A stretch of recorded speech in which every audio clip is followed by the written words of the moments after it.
네, 안녕하세요. 3월 11일 점심 방송 진행하겠습니다.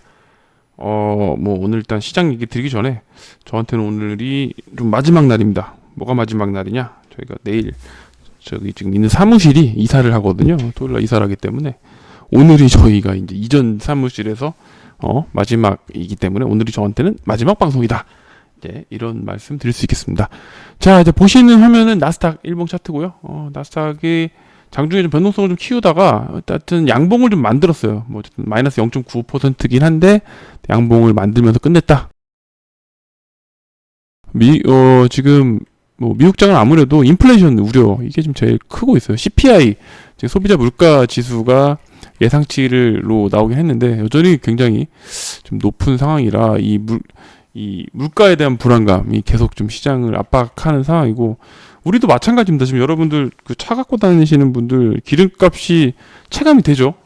휘발유는 이제 서울은 1,900원대 나오고 이제 뭐 2,000원대도 보이는 것 같고 그러니까 한번 이게 그 세금을 한번 좀 감면해 준 상황인 거잖아요. 그래서 만약에 세금 그 전에 감면 안 했으면 지금 2,000원을 훌쩍 넘어가는 그런 상황이 될 것 같은데 굉장히 부담이 되고 있죠. 그래서 모르겠습니다. 새 정부에서 조금 이제 기름값 조정을 위해서 유가를 좀 기름에 붙은 세금을 좀 감면해주는 정책을 해주셔야 되지 않을까 일단 이런 생각이 듭니다. 굉장히 우리 이 고물가가 지금 피부에 느껴지고 있습니다. 그래서 보면은 물가는 다 올라가요. 모든 식료품도 다 올라가는데 안 올라가는 건 딱 두 개 있죠. 첫 번째는 우리의 월급 안 올라가고 있고 또 하나는 우리의 계좌 올라가긴커녕 빠지고 있다. 이런 상황이 될 것 같네요. 자, 일단 미국 종목 중 하나 우리 재밌는 거 보셔야 될 게 바로 여러분이 아주 잘 아는 쿠팡입니다. 이게 쿠팡 일봉인데요. 쿠팡이 어제 16% 빠졌어요. 굉장히 지금 변동성이 큽니다. 얘가 상장했을 때 이게 얼마입니까? 69불까지 찍고 최고점 3월 11일. 1년 됐군요. 1년 됐네. 얘도 2021년 3월 11일에 상장했네. 정확하게 1년 됐네. 1년 동안 고점 대비 72% 빠졌습니다. 아주 대단한 자랑스러운 K 주식이네요. 미국 가가지고 처음에 엄청 고밸류로 평가받고 상장했다가 아주 개잡주가 돼서 거기 투자한 이제 미국 투자자들 물론 이제 우리나라 한국인도 있겠지만 현재 있는 미국 투자자들한테 굉장히 잡주라는 소리를 들을 수 있을 정도로 우리 K 주식의 위력을 굉장히 뽐냈습니다. 얘가 미국 시장이 대단한 게 시총이 지금 40조가 넘어요. 얘가 지금 쿠팡이 40조 넘거든요. 우리나라로 40조로 따지면은 얘보다 지금 좀 적은 게 현대차 시총이 35조, 카카오가 45조입니다. 딱 그 중간이죠. 카카오랑 현대차 사이고 얘가 40조로 우리나라 시장에 상장되어 있다면은 시가총액 7위입니다. 7위. 근데 이제 생각이 드는 거죠. 과연 이 쿠팡이라는 회사가 카카오랑 현대차랑에 비빌 만한 그럴 사이즈냐? 잘 모르겠습니다. 잘 모르겠어요. 근데 그게 중요한 게 아니고 시총이 40조짜리면 우리한테는 대형주도 아니고 초대형주잖아요. 근데 얘네한테는 대형주가 아니에요. 초대형주가 아니야. 그냥 뭐 어느 정도 큰 종목이긴 하겠지만 대형주는 아니라는 거예요. 그래서 하루에 16%를 급락을 시킵니다. 변동성이 대단한 거예요. 얘네들. 얘네 보면은 3월 4일날 실적 안 좋아서 이게 뭔 프로입니까 이게 17% 빠지고 또 언제 한 번은 올라갈 때는 막 5% 6%씩 올라가고 이번에 언제입니까? 3월 9일날 10.5% 오르고 오늘은 이제 16.56% 빠졌는데 장중에 21% 빠졌어요. 거의 뭐 지금 우리나라 따지면 거의 테마주처럼 움직여요. 시총 40조짜리가. 그래서 쿠팡이 어쨌든 딱 1년 됐는데 미국에서 아주 맹활약을 하고 있다. 이런 말씀을 먼저 드려봅니다. 어쨌든 모르겠습니다. 이게 쿠팡이 상장할 때 뭐 대단한 비전을 보여주긴 했는데 만약에 우리나라로 상장했으면 제가 시총이 얼마로 상장했을까라는 생각이 들어요. 100조 가까이 상장했는데 우리나라에 했으면 저거 10조나 기업가치 받았으려나요? 적자를 계속 보고 있는 상황인데 어쨌든 뭐 이런 회사가 있다 말씀드리고 다시 이제 우리나라로 넘어오겠습니다. 지금 코스피는 1% 빠지고 있습니다. 어제 상승한 거를 고스란히 좀 반납해버리고 있는 상황이고 뭐 코스닥은 그나마 좀 상황이 좋죠. 약보합선에서 버티고 있습니다. 뭐 시장은 어제 올랐으니까 오늘 조정받는 이제 그런 상황이기 때문에 뭐 하루 올랐으니까 내일도 오르고 모레도 오른다는 이런 기대 심리는 좀 버려야 되지 않나 이런 생각 들고 자 이틀 연속 강한 건 이제 건설 섹터입니다. 건설 섹터가 상당히 강한 모습을 보이고 있고요. 일단 어제 같은 경우는 대형주에서 현대건설이 아주 좋았죠. 현대건설, GS건설 이런 종목들이 8%씩 올랐어요. 건설주들이 원래 굉장히 무겁거든요. 많이 올라야 뭐 2, 3%, 3, 4%는 많이 오른 건데 어제 8.9%나 현대건설이 올랐다는 거.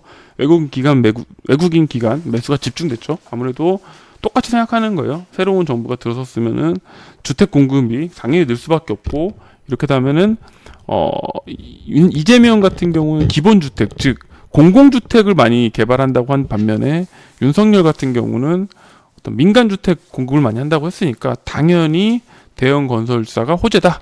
그래서 어제 급등했고 오늘도 좋은 모습입니다. 현대건설, GS건설이 어제 많이 올랐고, 오늘은 지금 어제 못 오른 대우건설이 올라가고 있는데요. 대우건설 한번 차트 보시면 일단 얘가 지금 현대건설, GS건설이 못 올라갈 때 제일 먼저 올라갔어요. 수급이 붙으면서 먼저 올라갔다가 한 5,000원, 얼마입니까? 5,000원 300원?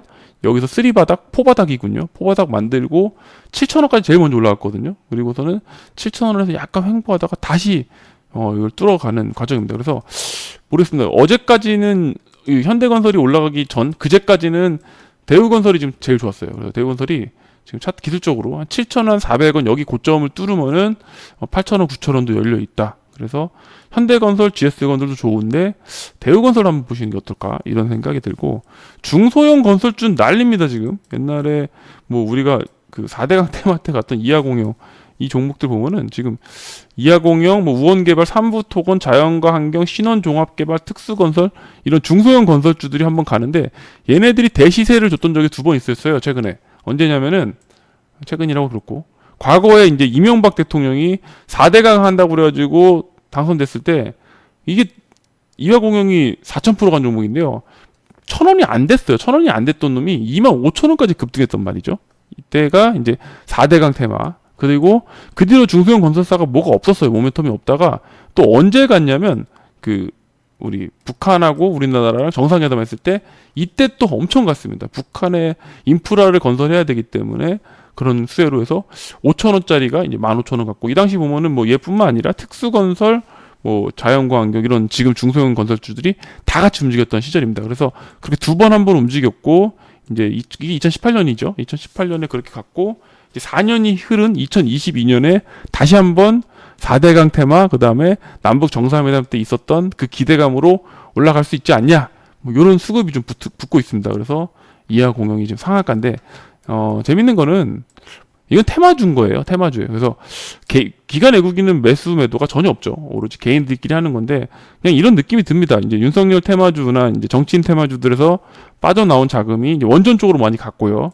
이제 원전에 있던 자금들이 이제 원전주들이 이제 차익 실현, 재료 소멸로 빠지니까 재미없으니까 다시 이제 중소형 건설사로 좀 이동하는 이제 그런 모습인데, 뭐 오늘 원전주가 오르긴 합니다. 어쨌든 그 중소형 건설사들은 기관 외국인의 놀이터가 아니고 개인들의 놀이터다, 이렇게 보시면 되는데, 우리는 또 메이저 자금을 추종하는 걸 좋아하죠. 그렇기 때문에 대형 건설주 위주로 보는 거고, 대형 건설주보다 오늘은 이제 한샘 같은 건자재 섹터가 상당히 좋습니다.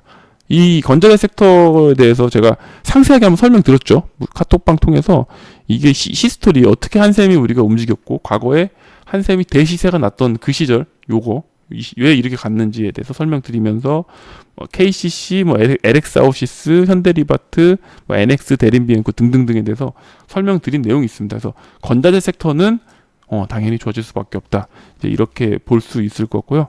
그리고 오늘 또 좋은 쪽은 엔터 섹터입니다. SME 일단 또 인수설, 뭐 계속 인수 얘기 나오죠. 이거 나오면서 한 번씩 움직이고 있고요. 뭐 디어유, YG엔터, SJIP, 그다음에 SM 라이프 디자인하고 SM CNC, YG 플러스까지죠. 엔터 섹터가 좋아지는 모습 볼 수 있고, 그리고 콘텐츠 섹터, 중국에서 좀 계속 한국 드라마 방영을 하고 있다 보니까 스튜디오 드래곤, 그다음에 제이 콘텐츠리, 뭐 사마 네트워크스, 이런 우리가 잘 알고 있는 종목들이 좀 움직이고 있다, 이런 특징을 말씀드리고요. 또 하나 여러분들이 체크하셔야 되는 건 AACR이라는, 잠시만요. 미국 암 연구학회가 열립니다. 암 연구학회가 4월 며칠입니까? 이게 4월 10 며칠이지? 4월 8일에서 13일. 그러니까 아직 뭐 한 달 가량 남았는데, 원래 이제 학회가 있을 때 한번 제약바이오들을 움직이거든요. 그랬을 때 AACR이라고 하면은 JP모건 헬스케어 컨퍼런스나 그 이런 에스모 이런 학회보다는 격이 좀 떨어지긴 하는데, 이번에 의미가 있는 게 코로나 때문에 다 비대면으로 지금까지 학회를 진행했는데 이번에는 100% 대면으로 해요. 미국에서는 위드 코로나가 됐고, 코로나에 대해서 마스크도 이제 안 쓴다고 하니까 뭐 학회 열리는 것도 문제가 없죠. 그래서 이쪽에서는 이제 이렇게 진행하는데, 여기에 우리나라 바이오 기업들이 꽤 많이 참가를 합니다. 이번에는 아무래도 오랜만에 열린 학회다 보니까 암 관련된 파이프라인 갖고 있는 친구들이 다 좀 많이 들어가는 것 같아요. 그래서 뭐 아직 오늘 당장은 조금 이제 시장이 밀리니까 제약바이오를 접근하기 좀 그런데, 다음 주에 다시 시장이 조금 상승하고 다시 재반등한다고 하면은 제약바이오 쪽을 오랜만에 한번 보시면 어떨까 이런 생각이 드네요. 왜냐면 제약바이오가 올해 내내 안 좋았습니다. 왜냐면이 아니고 제약바이오가 원래 12월 1월에 강세가 됐어야 되거든요. 근데 12월 달에는 재미없었어요. 딴 거가 더 갔고 제약바이오 못 갔고, 1월 달 같은 경우는 JP모건 헬스케어 컨퍼런스가 있기 때문에 이때 한번 분위기 타서 싹 올라가고, 2월도 그럭저럭 괜찮고 3월 돼서 조금씩 조정을 받고 이런 모습이 나왔어야 되는데, 여러분 잘 생각해 보셔야 되는 게 1월 달에요.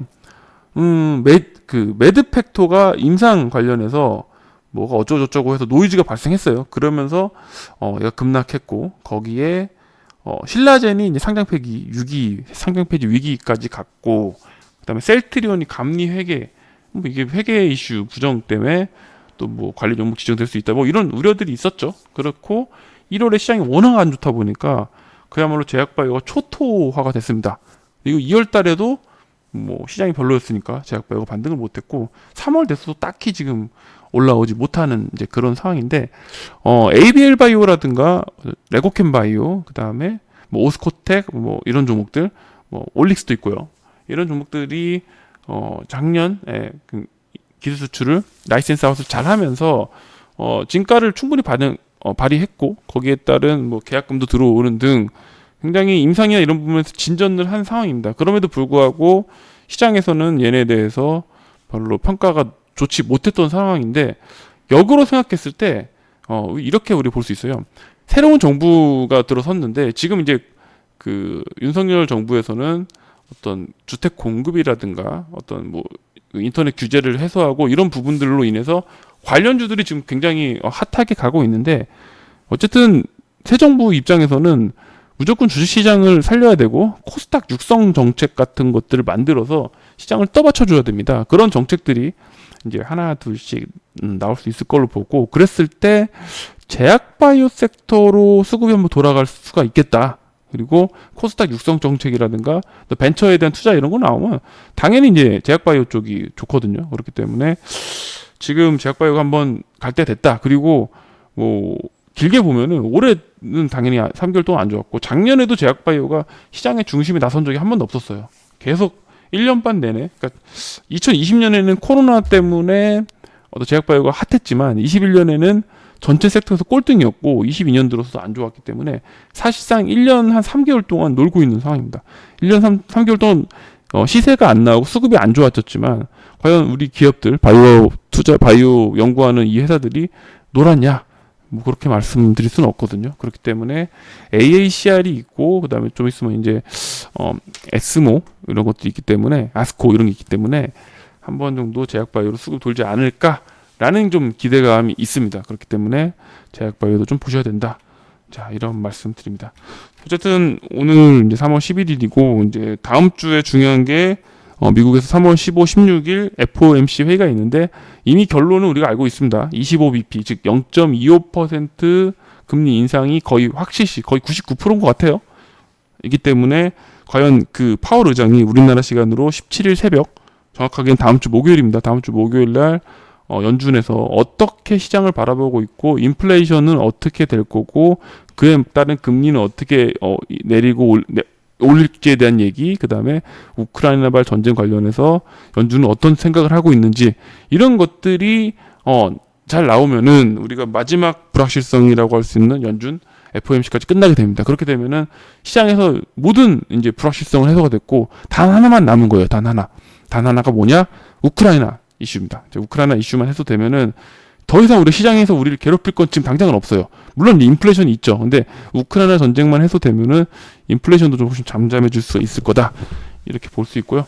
어쨌든 굉장히 힘든 시장이 3개월 동안 이어지고 있습니다. 이어지고 있는데 이럴 때 우리가 정신을 바짝 차리고 사실 보면 지금이 굉장히 절호의 찬스라고 생각이 들어요. 그래서 코스피 2640포인트 내외인데 이 정도 구간이면은 정말 쉽게 아주 극단적으로 얘기했을 때 코스피가 앞으로 빠져봐야 100포인트라고 보고요. 2500, 뭐 정말 더 많이 빠지면 150포인트 빠져서 2500까지 빠진다고 보여지고요. 반대로 올라갈 수 있는 폭은 빠졌을 땐 150포인트인데 반해 올라갈 수 있는 폭은 300에서 400포인트가 열려 있습니다. 즉 우리는 지금부터 까먹어도 몇 프로입니까? 10%? 10% 정도 되려나요? 5% 정도 되려나? 5, 6%. 5, 6% 정도 좀 빠지는 게 맥스치고 올라갈 수 있는 폭은 한 15% 정도 되겠다. 즉 마이너스 5 플러스 15의 게임입니다. 그렇기 때문에 지금은 어찌 보면 절대적인 절호의 매수 찬스로 보여지고요. 하나씩 불확실성이 개선되기 때문에 지금부터 적극적으로 하셔야 된다. 그래서 여러분들이 하셔야 될 거는 자 이벤트가 진행되고 있으니까 이벤트를 통해서 얼른 유료방에 오셔라. 유료방 오셔서 제가 또 다음 주 이사 가니까 다음 주 월요일부터 더 빡세게 종목 추천드리고 관리해 드릴 거기 때문에 아직 가입 안 하신 분들은 얼른 오셔서 참여하셔라. 이 말씀 드립니다. 제가 오늘 좀 방송 좀 길게 했어요. 보통 한 5분, 6분, 7분 내외로 했는데 어제 방송 쉬었어요. 어제 방송 왜 쉬었는지 모르겠는데 어제 방송 못했으니까 오늘은 더블로 했습니다. 그래서 오늘은 어쩌고저쩌고 하다 보니까 16분을 꽉 채웠네요. 자, 어쨌든 금요일 됐으니까요. 오늘 마무리 잘 하시고 즐거운 주말 되시고 저는 다음 주 월요일 점심 방송 때 다시 인사드리겠습니다. 감사합니다.